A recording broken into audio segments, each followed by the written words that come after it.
So I'm right in the middle of this great breakthrough with my friend Trevor, and as we're going through the steps, something comes up that just paralyzes him and stuns him to the core. Debt. The limiting belief, I hate debt.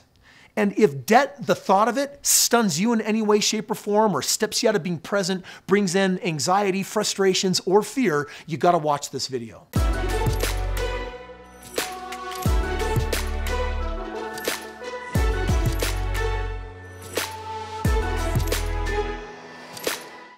So for just a second, let's talk about accountability, because we live in a society where there's so much entitlement. We're not really holding ourselves accountable the way that we really need to. And let me ask you, when was the last time you spoke to yourself and said, I'm accountable for my choices? What it does is it helps you learn how to take more responsibility and see how you're more responsible for the way that life turns out for you. Because the reality is, whether the things that are happening in your life are good or are bad, guess who the common denominator is? It's you. And I'm just telling you right now, when people pay me multiple six figures to be their personal one-on-one mentor, one of the things that I do and that I want to help them understand is how they are actually accountable for everything in their life. So I want you to try on this new belief. I want you to say this to yourself, I'm accountable for my choices, because I want that to shift and warp your perception to start looking and saying, you know what, let's evaluate.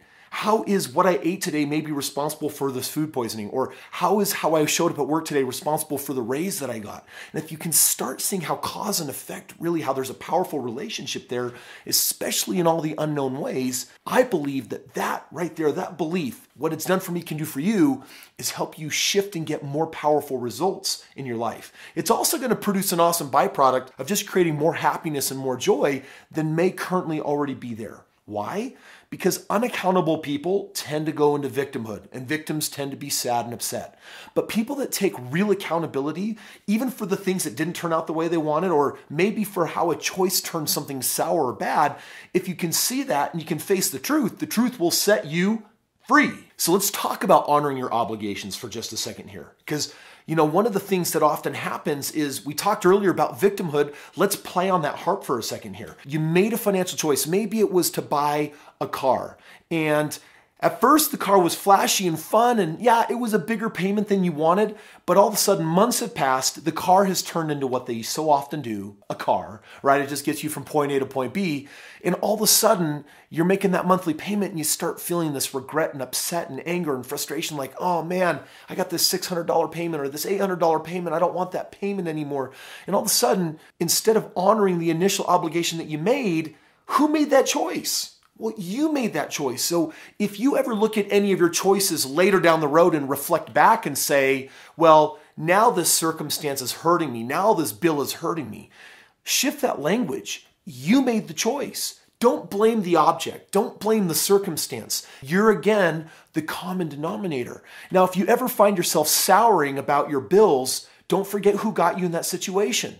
Now, I'm not inviting you to go into shame or guilt or be upset about it, but part of taking accountability and part of honoring that decision is to go back and say, why did you make that decision? Go celebrate that and milk that choice for as much as you can. If it was to go to college and you're not using your degree, but you have $50,000 of debt, then you know what? Think of the positive things. What did you gain from that choice? What was it like to be a free human being that could make a choice like that, or to be in a position where you could even take on debt like that? If you can remain positive and upbeat about it, then I'm just telling you right now, it'll keep you from making other decisions down the road that you're only going to regret more and more.